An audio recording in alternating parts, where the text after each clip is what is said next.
बिस्मिल्लाहिर्रहमानिर्रहीम। नवाज 10 न्यूज़ की बनाने मुखातब हूँ। जो दूसरों का आशियाना गिराकर और जलाकर मुस्कुराते थे, सुना है कि आजकल उसका भी वो भी अपने आशियाने को बचाने पर सर तोड़ कोशिश कर रहे हैं, मगर बचा नहीं सकेंगे। शेख रशीद और फिदा टल्ली अपने लाल हवेली और बेनामी और नामी कर लें आप उसको, मतलब कि गैर कानूनी ये है कि कब्ज़ा किया हुआ साज ज़ातों के ऊपर उसने शेख रशीद ने पहली जजात जिस पे कब्ज़ा किया हुआ उसका नाम है लाल हवेली। लाल हवेली ये रकासा थी, रकासा बेचारी अपना वक्त पास का जो भी है उसके अमाल उसके साथ, मगर हिस्ट्री में वो उसका मेरे ख्याल से कोई बुद्धू भाई ऐसा कोई नाम था उसका रकासा का। वो एक हिंदू था, हिंदू बानिया था या जो भी हिंदू शौकार था, हिंदू के अमीर आदमी सेठ था। उसने एक रखी हुई थी रकासा अपनी, जिसको आप इस ज़माने में लोग उसको रखेल कह देते हैं। उसने वो रखी हुई थी, उसको वो लाल हवेली लेके दी हुई थी। ये बंदा कि ना कोई तल्लक ना वास्ता ना तेरा उसके साथ, यानी कि ना तेरा वो लिंक, सिर्फ क्या था ये कि ये आप खुद अपने बकौल ये इसका इंटरव्यू सुना हुआ, इसलिए कह रहा था कि मैं लाल हवेली के सामने से गुजरा था, मुझे वो बाई देखती थी, देखने के बाद वो पीती थी। उस जमाने में डैनल की सिगरेट कहता पीती थी, बट यानी डैनल की सिगरेट जो है ना वो इतनी बड़ी उसकी डब्बी होती है, कहता वो इम्पोर्टेड सिगरेट पीती थी। तो मैं ना बचपन में हमने आदत क्या थी कि हम ना शिदा टल्ली कह रहा है, कहता हमें ये आदत थी कि हम ना वो जो खाली डब्बी होती हैं, सिगरेटों की खाली डब्बी हैं, तो उस टाइम ना जिन लोगों ने खेला हुआ उनको तो पता है ना, जो सिगरेटों की खाली डब्बियाँ होती हैं ना, उस किसी ज़माने में भी डब्बियों की भी वो ताश की जगह पे जुआ से डब्बियों के खेल होती थी। लोग बच्चे ढूंढते थे कि सिगरेटों की खाली डब्बियाँ मिल जाए हमें, तो वो है ना वो हम इससे खेलेंगे, आपस में खेलते थे, कोई खेल थी। वो डैनल की डब्बी अम्बोर्ड डब्बी होती थी, उसकी एक डब्बी खाली डब्बी के ऊपर पता नहीं कितनी खाली डब्बी मिल जाती थी बच्चों को। वो दफ़ा एक देता था ना, उसके बाद 20 डब्बियाँ ले लेता था, भी ये अच्छी वाली डब्बी है, ये इसके बदले में 20 डब्बियाँ लूँगा। उसको कहते थे कवीन डब्बी। वो जो कवीन डब्बी थी ना वो पीती थी, वो डैनल की सिगरेट वो पीती थी बाई। ये छोटा बच्चा था, ये वहाँ से गुजरती थी, तो वो गुजरता था, जब ये वहाँ से गुजरता था वो इसको दे देती थी, वो संभाल के रख लेती थी, तो ये इसको ऐसे ऊपर से फेंक देती थी, ये पकड़ लेता था। ये जब ये पकड़ लेता था तो फिर ये जाके वहाँ पर डब्बियों के जब बड़े ज़्यादा डब्बियाँ वहाँ से ले लेता था, डब्बियाँ ये बच्चों से खेलता था। ये नाज़रीन, ये मेरी बात सारा का नया खुलासा ये है, इसकी मैं हिस्ट्री बता रहा हूँ आपको कि ये एक सिर्फ उस बाई से वो रकासा से खाली डब्बियाँ लेता था। फिर उसको कहते थे, इसको बिल्ला पता ऐसे कहते थे और शेहू ऐसे कहते थे ये डब्बी पकड़, तू कल आया क्यों नहीं था, ये तेरे 2 डब्बियाँ फेंकता, मैं मेरे तक फेंक देती थी। अगर मैं किसी टाइम मैं वहाँ से गुजरना मिस मेरा हो जाता था, मुझे वो 2-3 दिन बाद मैं गुजरता था, मुझे आवाज़ मारती थी शेहू ऐसे क्या कुछ आवाज़ मारती थी, ये पकड़ डब्बी खाली डब्बी मैंने संभाल के रखी, तू आया नहीं था।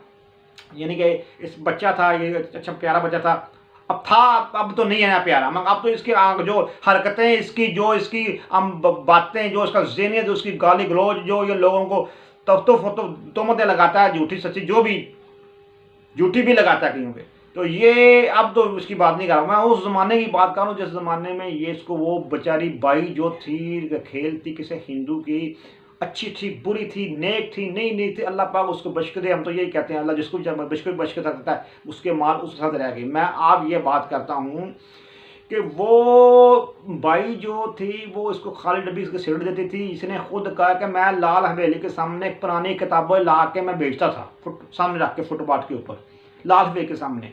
अब ये देखो कि ये लाल हवेली के सामने किताबें सामने रख के फुटपाथ पे ऐसे साइड पे रख के किताबें पुरानी बेचता रहा ये बंदा, और खाली डब्बियाँ बुद्धू भाई से, उस जो भाई उनका जेन में से नाम निकल गया, अगर मैं ना समझ रहा हूँ, बुद्धा भाई से भी नाम का था। तो वो जो बाई थी, बाई जिसे हम कहते हैं रकासा कह लें, जो भी कह लें आप उसको, जो ऐसे नाचने वाली जो होती हैं, जो उसने रखी हुई थी, वह जो भी रखी हुई थी। अब कहने का मकसद ये है कि इसने वो वेली पे कब्जा करके बैठ गया, इसने अच्छा काम किया। अभी वो खाली डब्बी बेचारी इसको देती थी, तो उसके सामने ये लाल हवेली के सामने इसने वो लगाई, किताबें बेचता रहा ये, अब वो पूरी हवेली पे कब्जा करके बैठ गया उधर के। वो कहता जी मेरी हवेली है जी। वो महकमा काफ वाले कहते हैं कि ये हिस्ट्री में ये ऐसे रकासा की थी, तेरे पे कैसे मुंतकिल हो सकती, ना तो ये रकासा वो जो रकासा थी तुझे तेरे नाम पे भी नहीं करके गई हुई, ये बेनामी उसकी उसका उसको यानी कि उसका कहते हैं कि बच्चे वगैरह भी जो उधर नहीं रहे या थे ही नहीं मेरे ख्याल से, वो कहते हैं कि वो यानी कि उसका कोई वारस नहीं उठा, जिस प्रॉपर्टी का कोई वारस नहीं होता उसकी प्रॉपर्टी का महकमा काफ हो गया, महकमा लल्डी है, जो महकमे में है वो उसके ऊपर ये हुकूमत की तहवील में आ जाती है। ये उसका वारस ही कोई भी नहीं उठा हुआ था, ये खाली डब्बियाँ सिगटों की वहाँ से लेता रहा, उसके सामने किताबें बेचता रहा, उसकी लाश हवेली के सामने किताबें बेचता रहा, ये कहता जी मेरी होगी। अब कोई कितने लोग उधर आलू छोले बेचते होंगे, को सानू दे रहे हो जी। अब कोई बुद्धू भाई को सब्जी देता होगा, वो कहता है कि मैं बुद्धू भाई मैं जी वो रकासा नो जी मैं सब्जी देता रहा हूँ तो मुझे दो जी। वो फलाना को कोई क्या कहता होगा, कोई दूध देने आता होगा, कोई कपड़े देने आएगा, वो सारा को फिर देते वैली हो। ये तो कानून तो समझ नहीं आ रही। इसलिए शेख रशीद ने उस पर काबूज हुआ है, नजायज़ काबूज हुआ है, कोई इसके नाम पे नहीं करके गई, कोई इसको नाम पे नहीं किया, इसने कहा वो मर गई है, वहीं जा कब्जा कर लिया। इसने अफवाह उठाई थी, इसने अफवाह उठाई थी कि जी इधर जिन रहते हैं, कोई जो मालिक भी इसको खरीदता है वही मर जाता है। कब्जा जिसने किया कब्जा पहले भी कब्जा ही था, इस पर इसने भी जा कब्जा कर लिया। मतलब कि जो बाई के मरने के बाद ये 2-3 जगह पे कब्जा होते होते आई है। इसने कब्जा जब किया है तो फिर इसने कब्जा करने के बाद उससे पहले अफवाह आई थी, उसके बाद अफवाह आई थी जो माल इसको खरीदता है वो मर जाता है, वो मालिक मर जाता है, इसके अंदर जिन्नात भी ऐसे हैं और इसके अंदर वो बाई की रकासा की रूह घूमती है, ये कहता है। इसने अफवाह आई हुई है और डरते मारे तो लोग घुसते भी नहीं थे। और कहने का मकसद नाजरीन ये है कि ये देखो सबसे पहले अगर रकासा की रूह घूमती हो उधर तो फिर ये तो क्या कर रहा है, इसकी रूह उसकी रूह ने इसको क्यों जकड़गुला लगा दी। मैंने कहता कुछ रूहें ऐसी होती हैं वो किसी को नहीं कुछ कहती। मैं ये भी नहीं कह रहा होता यार क्या पता कि रकासा की रूह उसको कुछ भी ना कह रही हो, क्या पता हो ही ना। ये मैं इतना मतलब मुझे बताऊँ, इसने फ्रॉड आई है, फ्रॉड आई थी लोगों के इर्द गुआर के गिरदो गुआर के लोगों को कि जी इधर कुछ जिन्नात है जी, तो इधर जो है ना आप लाल हवेली की कोई खरीदने इस तरफ जाना, यानी कि इस तरफ कोई खरीदने की क्या बात करता है ताकि कोई मुझे छेड़े ही ना, बस मैं पढ़ा लूँ।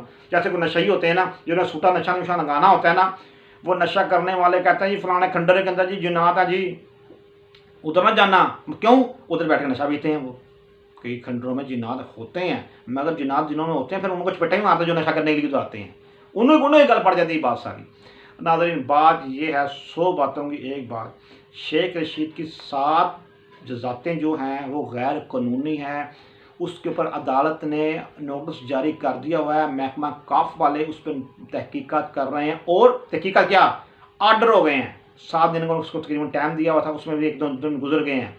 कुछ दिन अगर ये अपने 10 दफात कागज अदालत कह रही थी कागज़ लेकर तो 30 साल 25-30 साल तकरीबन हो गए, तो पेंडिंग में डाला हुआ है जी, आ रहा हूँ यूं कर रहा हूँ, श्वासन लगाता था ना यूं यहाँ जी करता था, ये करता वो करता।